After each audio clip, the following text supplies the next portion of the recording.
बिस्मिल्लाहिर्रहमानिर्रहीम। अन अनस इब्न मालिक रदियल्लाहु तआला अन्हु क़ाल क़ाल रसूलुल्लाह सल्लल्लाहु अलैहि वसल्लम मन सल्लल ग़दात फ़ी जमाअतिन सुम्मा क़अदा यज़कुरुल्लाह हत्ता तत्लुअ अश-शम्स सुम्मा सल्ला रकअतैन कानत लहू कअज्रि हज्जतिन व उम्रह।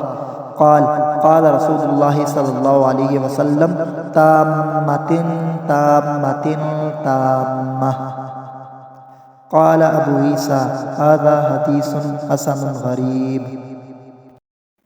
हज़रत अनस बिन मालिक रदियल्लाहु ताला अन्हो रिवायत करते हैं कि रसूल अकरम सल्लल्लाहु ताला अलैहि व आलिहि वसल्लम ने इरशाद फरमाया कि जिस शख्स ने नमाज फ़जर बाजमात अदा की और उसके बाद बैठकर अल्लाह का ज़िक्र करता रहा यहाँ तक कि सूरज निकल आया और उसके बाद 2 रकात नफल अदा की तो उसे एक हज और एक उम्रे का सवाब मिलेगा।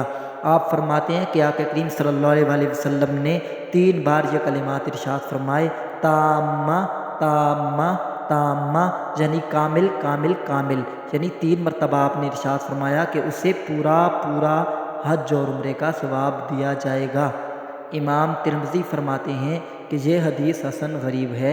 मैंने इस्माइल बुखारी से पूछा तो आपने कहा कि अबू ज़िलाल के बारे में कि वो अबू हिलाल हैं और मुकारिबुल हदीस हैं। Translation: Sayyidina Anas narrated that Allah's Messenger said, "As for him who prays the Fajr Salah with the congregation and then sits down remembering Allah till the sun has risen. When he prays to Rakhat, there is for him a reward of Hajj and Umrah." Anas reported that he said, complete, complete, complete.